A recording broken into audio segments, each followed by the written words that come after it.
welcome to our YouTube channel Maths Master. Today our topic is reproductive system.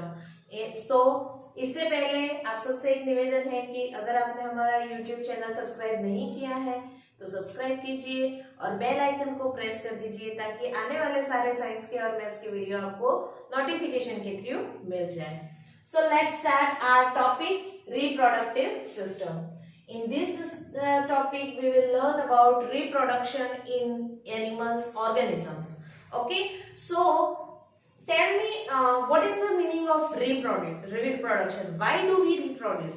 Reproduction का मतलब क्या होता है? Reproduction it means कि हमारी एक जनरेशन को नेक्स्ट जनरेशन तक बढ़ाना. Why do animals reproduce?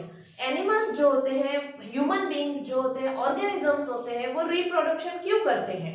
Reproduction इसलिए जरूरी होता है ताकि हमारा जो लाइफ प्रोसेस की जो चेन है वो कंटिन्यूटी बनी रहे. जैसे कि एक ह्यूमन बीइंग है और फिर ये जो कपल ऑफ ह्यूमन बीइंग्स हैं उनके अगर बच्चे होंगे तो उनके ये ऐसे ही जनरेशन बनती रहेगी.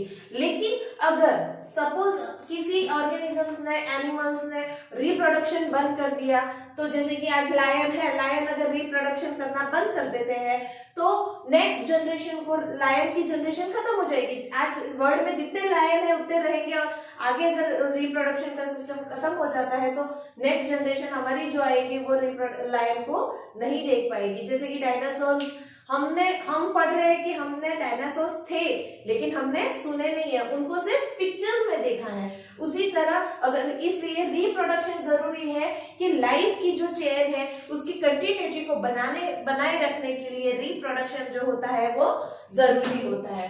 तो इसके लिए हम आज रिप्रोडक्शन कैसे होता है, क्यों होता है, कब होता है, उसके बारे में हम पढ़ेंगे. तो सबसे पहले मैं एक बात बताना चाहती हूँ कि रिप्रोडक्शन जो होता है ऑर्गेनिजम्स में को रिप्रोडक्शन के हिसाब से 2 टाइप्स में डिवाइड किया है. ऑर्गेनिजम्स यानी कि उसमें सारे प्राणी आ जाते हैं, उनको 2 टाइप्स में डिवाइड किया गया है. कौन कौन से? एक होते हैं विविपोरस और एक होते हैं ओविपोरस. विविपेरस एनिमल्स और ओविपेरस एनिमल्स. अब आप पता होगा, आपको हिंदी में अगर बोले तो इनको बोलते हैं जरायुज और इनको बोलते हैं अंडज. विविपेरस यानी कि जरायुज और ओविपेरस यानी कि अंडज. अब नाम से ही पता चल रहा है कि अंडज यानी कि अंडे देने वाले और जरायुज यानी कि अपने जैसे एनिमल्स ऑर्गेनिजम्स पैदा करने वाले.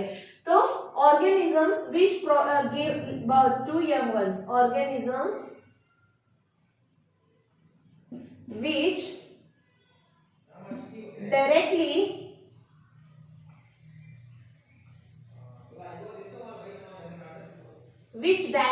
give birth to their young ones, यानी कि ऐसे animals young ones. So viviparous organisms उन organisms को, उन animals को viviparous बोलेंगे जो डायरेक्टली बच्चे पैदा करते हैं, यौवन को पैदा करते हैं. यानी कि जो जिनका एम्ब्रियो होता है, भ्रूण होता है, एम्ब्रियो, इनका जो एम्ब्रियो होता है वो बॉडी के, ह्यूमन बॉडी हो तो या एनिमल्स है तो उनकी बॉडी के अंदर डेवलप होता है. Embryo developed into their inside their body. ये तो हो गए विविपेरस. विविपेरस एनिमल्स ऐसे एनिमल्स होते हैं जिनके जो बच्चे होते हैं, जिनके एम्ब्रियो होता है, भ्रूण, आपने सुना होगा कन्या भ्रूण हत्या यूं करके बहुत सारे कोटेशंस आते हैं. तो वो भ्रूण जो होता है उसको क्या बोलते हैं? एम्ब्रियो. तो एम्ब्रियो जो होता है वो फीमेल जो एनिमल होते हैं, फीमेल ऑर्गेनिजम्स जो होते हैं उनकी बॉडी के अंदर डेवलप होता है. सो एम्ब्रियो फीमेल के अंदर डेवलप होता है. इट मीन्स कि ह्यूमन बींग्स किस में आएंगे? विविपेरस में. उसी तरह काउ, बफेलो, शीप, गॉट, ये सारे जो अपने यंग वंस को पैदा करते हैं उन एनिमल्स को हम किस में रखेंगे, विविपारस के अंदर रखेंगे। तो आपको पता चल गया एम्ब्रियो क्या होता है। एम्ब्रियो जो होता है वो फीमेल के अंदर डेवलप होता है। ऐसे एनिमल्स जो डायरेक्टली यंग वन को पैदा करते हैं और उनका एम्ब्रियो जो होता है फीमेल के बॉडी के अंदर डेवलप होता है तो उसको बोलेंगे विविपारस एनिमल। अब आते हैं ओविपारस। ओविपेरस एनिमल किसको बोलेंगे? ओविपेरस एनिमल्स वो ऑर्गेनिजम्स होते हैं जो एग देते हैं। Organisms which lay eggs are called viviparous animal. viviparous organisms ऐसे organisms जो अंडे देते हैं उनको बोलेंगे viviparous organisms। और उनका जो एम्ब्रियो होता है, उनमें भी एम्ब्रियो होता है, लेकिन उनका जो एम्ब्रियो होता है वो किसमें डेवलप होता है? एग के अंदर। और जब वो एम्ब्रियो पूरी तरह से डेवलप हो जाता है वो एग जो है वो हैच हो जाता है, फूट जाता है और उसमें से बेबी बाहर निकलता है।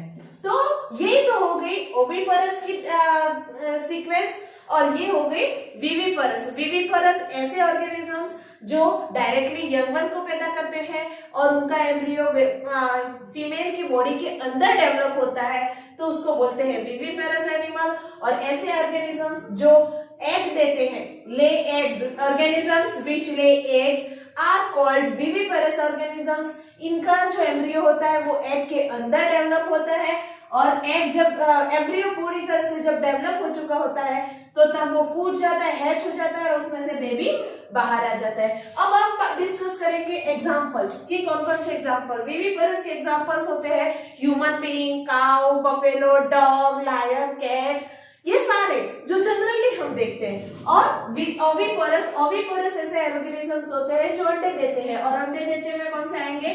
बर्ड्स है, लिजार्ड है, फिर आएगा स्नेक है, ऐसे और भी कई हैन है जो सबसे ज्यादा मोस्ट सबको ही पता होता है कि मुर्गी अंडे देती है। ये छोटे बच्चों को भी पता होता है क्योंकि छोटे बच्चों को से लेके सबको बताया जाता है कि अंडे मुर्गी देती है।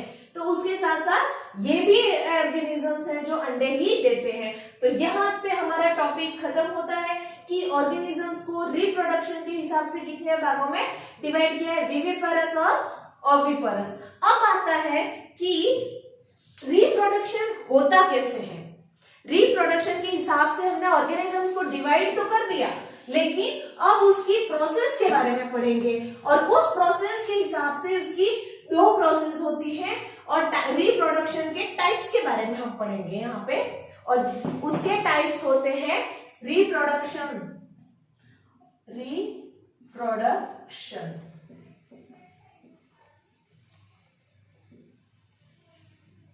और रिप्रोडक्शन के हमारे 2 टाइप्स हैं। पहला है सेक्सुअल रिप्रोडक्शन और दूसरा है एसेक्सुअल रिप्रोडक्शन। सेक्सुअल और एसेक्सुअल, लैंगिक और अलैंगिक जनन बोला जाता है इसको। सेक्सुअल रिप्रोडक्शन ऐसा रिप्रोडक्शन होता है जिसमें 2 पेरेंट होते हैं, 2 पेरेंट मिलके अपने बेबी को जन्म देते हैं तो उसको बोलते हैं सेक्सुअल रिप्रोडक्शन। और एसेक्सुअल रिप्रोडक्शन ऐसा रिप्रोडक्शन जिसमें सिंगल पेरेंट होता है, 2 parents give birth to their young once.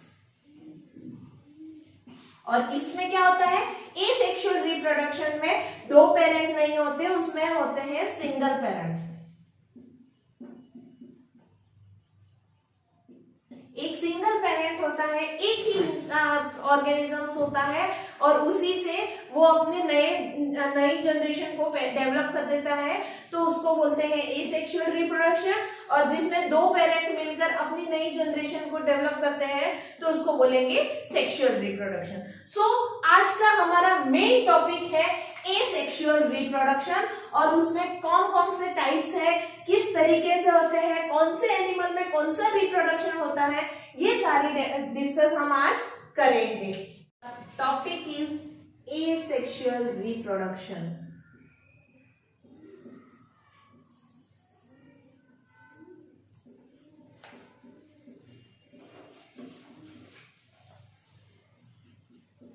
अब यहाँ पे हम उसके डिफरेंट मेथड्स के बारे में पढ़ेंगे।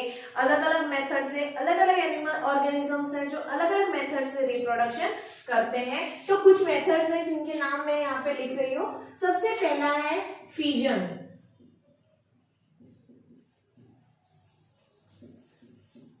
फिजन यानी एक दो वर्ड्स होते हैं जिनमें हम बहुत ही कंफ्यूज होते हैं। एक होता है फिजन और एक होता है फ्यूजन। आप सबको पता ही होगा, अगर नहीं भी पता है तो मैं बता दूं। फिजन यानी कि डिवाइड होना और फ्यूजन यानी कि जुड़ना। ठीक है, तो फिजन यहाँ पे इसके नाम से पता चल रहा है कि इसमें टुकड़े होंगे। कौन से टुकड़े होंगे, किसके टुकड़े होंगे? ऑर्गेनिजम्स की बॉडी के टुकड़े होते हैं। तो इसमें मेन ऑर्गेनिजम्स कौन सा आता है, उसका एग्जाम्पल है अमीबा। और आप सबको पता होगा अमीबा जो है वो कैसा है ऑर्गेनिजम्स है, यूनिसेल्युलर ऑर्गेनिज्म है।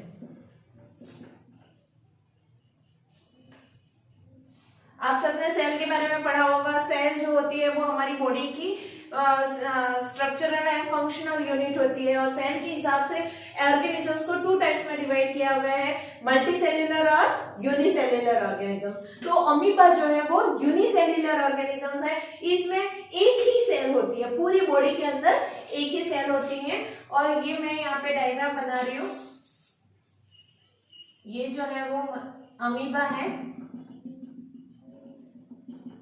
अब इसमें क्या होता है, इनका जो ये न्यूक्लियस होता है, ये केंद्र, ये डिवाइड हो जाता है। इसकी बॉडी इस तरीके से बन जाती है कि उसमें दो पार्ट बन जाते हैं। तो जब ये धीरे धीरे डेवलप होके, ये जो देखो इसका न्यूक्लियस है वो बड़ा हो रहा है, फिर यहां से ऐसी वॉल क्रिएट होती है,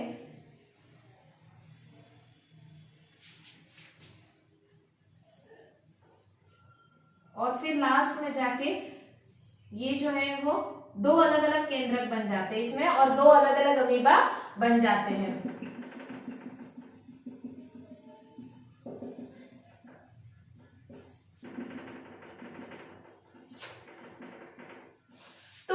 ये जो है अमीबा है। अमीबा का स्ट्रक्चर ऐसा होता है कि उसका कोई फिक्स स्ट्रक्चर नहीं होता है। उसका शेप एकदम हम कह नहीं सकते कि ये सर्कल होता है कि ट्रायंगल होता है कि स्क्वायर होता है, कुछ भी नहीं बोल सकते। उसका शेप जो होता है वो कैसा भी बन जाता है। जिस तरह उसका फूड होता है तो फूड को खाने के लिए वो अलग से वैक्यूल्स क्रिएट कर देता है, जिससे कि उसके चारों ओर वैक्यूल्स बन जाते हैं। उसी तरह इसमें कोई फिक्स्ड शेप नहीं होता है। तो अमीबा जो होता है उसका केंद्रक जो होता है धीरे धीरे बड़ा होने लगता है और इस तरीके से डेवलप होने लगता है। और यहाँ पे देखो धीरे धीरे बड़ा हुआ, और इसमें ये उसकी देखो इसके बॉडी की शेप इस तरह बन गई कि वो टूटने वाला है। यहाँ से हमको सिर्फ पता है यहाँ जैसे ही अगर ये वॉल क्रिएट हो जाती है तो दो अमीबा बन जाएंगे। तो वो धीरे धीरे करके जैसे ही ये पूरा शेप इसका बन जाता है, इसका यहाँ से अलग न्यूक्लियस बन गया, यहाँ से अलग न्यूक्लियस बन गया, और ये दोनों अलग अमीबा बन गए।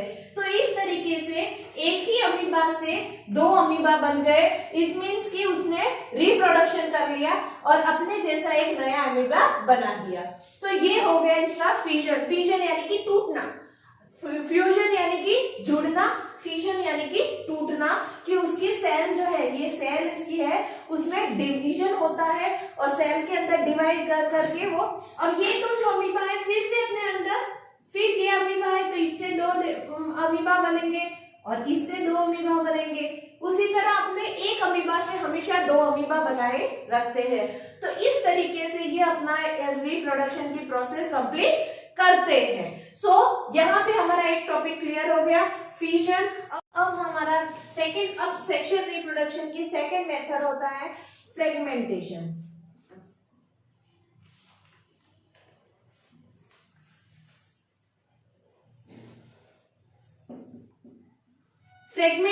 फ्रेगमेंटेशन यानी कि उसमें विखंडन होता है, टुकड़े होते हैं इसके, और इसका एग्जांपल होता है स्पाइरोगोयरा।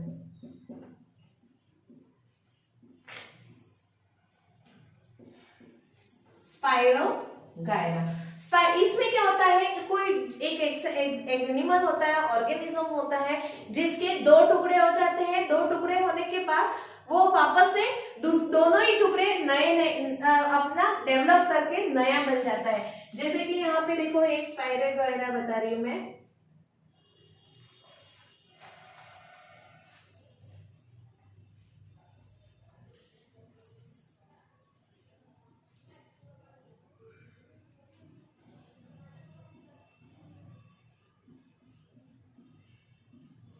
तो इस स्पाइरोगोयरा का फ्रेगमेंटेशन होगा तो ये दो में डिवाइड हो जाएगा। अब इसके दो टुकड़े हो गए। दो टुकड़े होने के बाद ये दोनों ही नया ऑर्गेनिज्म बना देते हैं। ये जैसे कि इसके दो टुकड़े हो गए तो इस टुकड़े से भी एक नया स्पाइरोगोयरा बन जाएगा और इस टुकड़े से भी एक नया स्पाइरोगोयरा बन जाएगा। यानी कि इनका विखंडन हुआ है, टुकड़ा हुआ है। ये जैसे कि ये है तो इसके दो टुकड़े हुए तो ये भी वापस से थोड़ी उसमें इनकी जो सेल्स है वो डेवलप होके वापस से नया बन जाएगी और इनकी सेल्स भी जो है वो वापस से नई बन जाती है। यानी कि फ्रेगमेंटेशन का काम क्या होता है, जोड़ता है, ये टुकड़े करके वापस जोड़ता है। फ्रेगमेंटेशन का हिंदी में मतलब होता है विखंडन, और विखंडन यानी कि उसके टुकड़े होना, और हर एक टुकड़े से एक नया ऑर्गेनिज्म बन जाता है। इस तरीके से वो अपने टुकड़े कर करके एक नया अपने जैसा ही एक नया ऑर्गेनिज्म पैदा करते हैं, जिस तरीके से वो अपना रिप्रोडक्शन करते हैं। तो स्पाइरोगोयरा में जो रिप्रोडक्शन होता है वो कहलाएगा फ्रेगमेंटेशन। अब हमारा थर्ड पॉइंट है रीजनरेशन। अब आप देखोगे फ्रेगमेंटेशन, अगर आप देखना चाहो तो फ्रेगमेंटेशन और रीजनरेशन में बहुत ही सिमिलरिटी है। एक तरीके से दोनों सेम ही होते हैं। फ्रेगमेंटेशन जो है वो स्पाइरोगोयरा में होता है,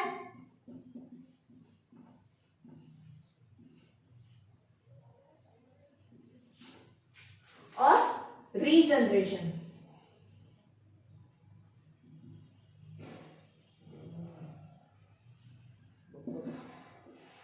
ठीक है। रीजनरेशन जैसे कि लिजार्ड में, लेकिन इन दोनों में एक डिफरेंस होता है, दोनों में ही टुकड़े होते हैं और दोनों में ही नया बन जाता है। लेकिन इसमें किसी वजह से अगर उसका कोई भी बॉडी पार्ट टूट जाता है, सपोज ये जो लिजार्ड है, ठीक है, तो अगर इसका ये बॉडी पार्ट है तो अगर इसका विखंडन हो जाता है, इसके टुकड़े हो जाते हैं, तीनों को मैं अलग अलग डिवाइड कर दूं तो इससे भी एक नया पार्ट बनेगा, इससे भी एक नया पार्ट बनेगा और इससे भी एक नया पार्ट बनेगा। ये अपने ऊपर वाला पार्ट डेवलप कर देगा, ये अपने ऊपर नीचे दोनों का पार्ट डेवलप कर देगा और ये भी अपने नीचे का पार्ट डेवलप हो जाएगा। यानी कि जैसे आपने कई बार देखा होगा, लिजार्ड जो है उसकी टेल कट जाती है, पूंछ कट जाती है और थोड़े टाइम बाद उसकी नई पूंछ बन जाती है, और वो नई पूंछ अगर आप देखोगे तो वापस से अलग से दिखती है आपको कि इसकी ये नई पूंछ निकली है। तो इस तरीके से वो अपने खोए हुए बॉडी पार्ट को रीजनरेट करते हैं, वापस से जल लगा देते हैं। इस प्रोसेस को बोलेंगे रीजनरेशन, और एक अलग अलग सारे पार्ट से वो एक अलग अलग नया ऑर्गेनिज्म बना देते हैं। इस प्रोसेस को बोलेंगे रीजनरेशन। और फ्रेगमेंटेशन में क्या होता है, उसके दो ही पार्ट होते हैं या दो या तीन पार्ट होते हैं, तो तीनों के तीनों पार्ट से वो अपने आगे के सिरे जो नए डेवलप करके नया बन जाता है। लेकिन इसमें किसी वजह से कट जाता है तो भी वो वापस वही प्लेस रिप्लेस होकर वापस आ जाता है। सपोज उसकी पूंछ कट जाती है तो पूंछ ही नहीं आ जाती है, और हेड कट जाता है तो हेड नया आ जाता है, हेड नया नहीं आता है, वो अपना नीचे का पोर्शन नया डेवलप कर देता है। तो इस तरीके से हमने 3 मेथड पढ़ लिए। पहला मेथड था हमारा फिजन। फिजन में हमने क्या देखा, अमीबा होता है, अमीबा के अंदर सेल डिवीजन होता है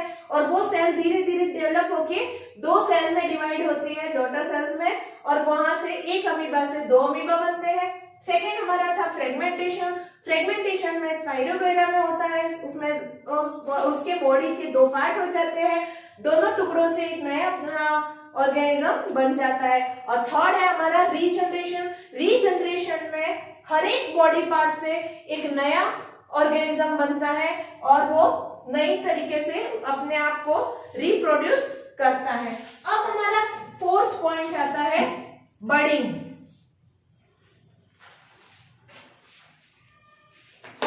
अब बडिंग में क्या होता है,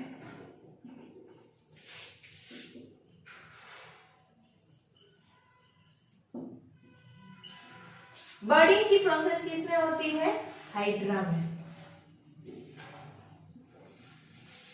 इसमें जो ऑर्गेनिज्म होता है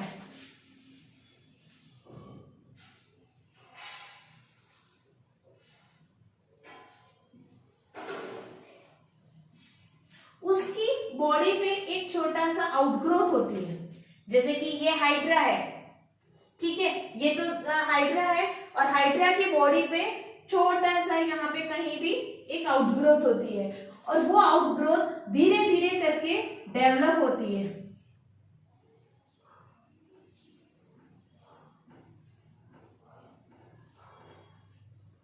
ये जैसे कि ये था तो अब धीरे धीरे ये बड़ा हुआ और ऐसे ऐसे करके वो पूरा अपने जैसा एक नया ऑर्गेनिज्म वहां पे आउटग्रोथ पे बन जाता है।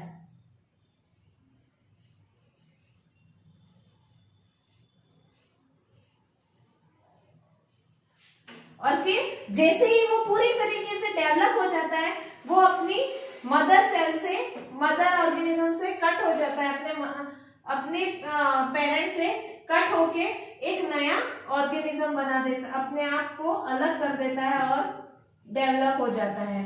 तो इस तरीके से बर्डिंग की प्रोसेस में और रिप्रोडक्शन होता है। जो मदर सेल्स होती हैं, जो बर्डिंग में जो भी ऑर्गेनिज्म होता है, उसकी बॉडी पे कहीं पे भी एक आउटग्रोथ होती है और वो ग्रोथ धीरे धीरे धीरे करके उसके ही रूप में डेवलप होते लगती है और वो डेवलप होते होते बिल्कुल अपने पेरेंट की तरह होती है और फिर जैसे ही वो पूरे तरीके से डेवलप हो जाती है, वो अपने पेरेंट से अलग होकर खुद सिंगल पेरेंट बन जाती है और वापस से इसमें फिर से बर्डिंग की थ्रू धीरे धीरे आउटग्रोथ इसमें भी होने लगेगी और फिर वो एक नया हाइड्रा पैदा कर देती है। इसी की तरह से इसमें रिप्रोडक्शन का सिस्टम चलता रहता है।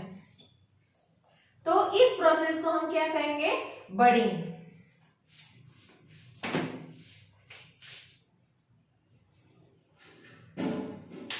अब 4th है हमारा वेजिटेटिव प्रोपोगेशन। यहाँ पे फर्स्ट भी लिख देती हूँ मैं, फिजन,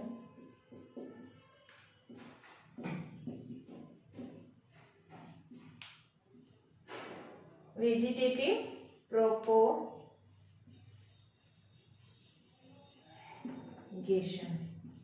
अब वेजिटेटिव प्रोपोगेशन क्या होता है कि अपने ही पार्ट से एक नया पार्ट उगाना, और वेजिटेटिव प्रोपोगेशन उसके नाम से ही क्लियर है, ये किसमें होता है, प्लांट्स में होता है। अब प्लांट्स में जनरली देखोगे आप पटेटो होता है, आलू, सपोज ये एक पटेटो है और पटेटो के ऊपर उसकी बर्ड्स होती हैं जिसको बोलते हैं आंखें, हम बोलते हैं ना कि उसकी आंखें निकल आई हैं, तो वो बर्ड्स कहीं ना कहीं वो बर्ड्स निकलती हैं।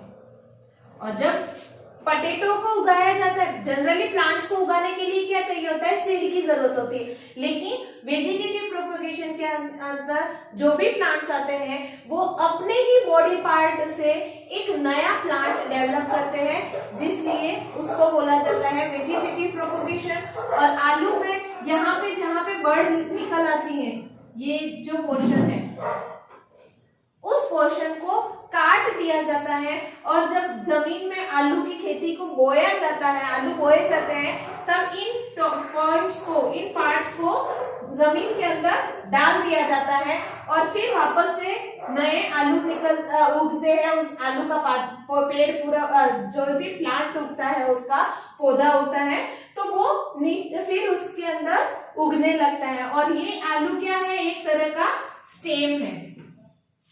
आलू का जो हम भाग खाते हैं वो कौन सा होता है, स्टेम होता है। तो अपने ही स्टेम के टुकड़े से एक नया आलू पैदा किया जाता है, इसलिए इसको क्या कहा जाता है, वेजिटेटिव प्रोपोगेशन। उसी तरह जैसे कि आप रतालू देखोगे, तो रतालू में भी ऐसी बर्ड्स होती हैं, ऐसे हार्ड पार्ट्स होते हैं, उन हार्ड पार्ट्स को निकाल दिया जाता है और जमीन के अंदर बो दिया जाता है। फिर आता है ब्रायोफिलम, पत्थर चट्टा, और उसमें ब्रायोफिलम में आप देखना उसके ऊपर ही एक छोटी छोटी लीव्स होती है, और उन लीव्स को कट करके एक नया प्लांट उगाया जाता है। उसी तरह रोज की कोई भी एक ब्रांच ले लो और उसकी टहनी को कट करके उसी से नया प्लांट उगाया जाता है। तो इस तरीके से अब एक ही प्लांट के एक ही पार्ट, उसी प्लांट के पार्ट को ही काट कर नया प्लांट उगाया जाता है, तो उसको बोलते हैं वेजिटेटिव प्रोपोगेशन। तो वेजिटेटिव प्रोपोगेशन के अंदर सारे प्लांट्स आते हैं, और ऐसे प्लांट जो अपने ही पार्ट्स, बॉडी पार्ट से डेवलप होकर नया प्लांट बनाते हैं। ठीक है, नेक्स्ट हमारा होता है स्पोर फॉर्मेशन।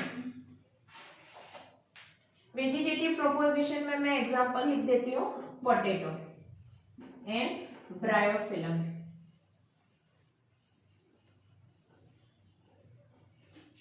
लास्ट हमारा है स्पोर फॉर्मेशन।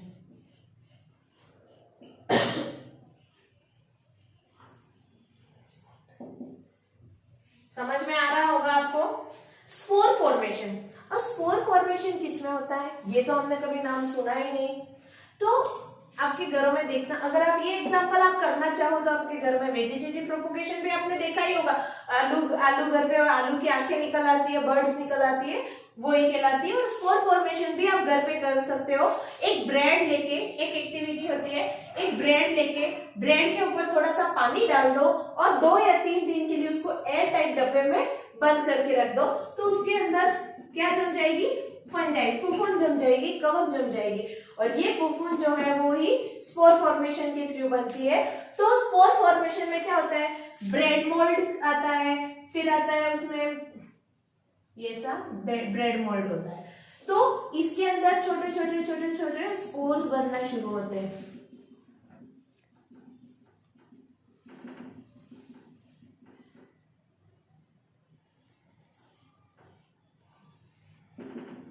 और जब ये पूरी तरीके से भर जाता है, तब ये स्पोर जो है वो ब्रस्ट हो जाता है, और इसके छोटे छोटे स्पोर्स है बाहर निकल जाते हैं, और फिर एक नया ब्रेड मोल्ड बना देते हैं। इस तरीके से इनमें भी रिप्रोडक्शन होता है, और अपने जैसा नया ब्रेड मोल्ड बना देते हैं। तो यहाँ पे ये सारी 5 प्रोसेसेस मैंने बताई थी, 5 मेथड्स बोल सकते हैं आप एसेक्सुअल रिप्रोडक्शन की। सेक्सुअल और एसेक्सुअल दोनों ही रिप्रोडक्शन होते हैं। सेक्सुअल रिप्रोडक्शन वो रिप्रोडक्शन होता है जिसमें 2 पेरेंट मिलकर नए यंगवन को पैदा करते हैं, और एसेक्सुअल रिप्रोडक्शन जिसमें एक ही पेरेंट होता है और वो अपने नए यंगवन को पैदा करता है। उसका सबसे पहला मेथड हमने पढ़ा था फिजन का। फिजन जो अमीबा में होता है उसमें यूनिसेल्युलर होता है, और उसमें जो एक सेल होती है वो सेल डिवाइड हो जाती है और वो 2 नई सेल्स बनाती है और 2 नए अमीबा को डेवलप करती है।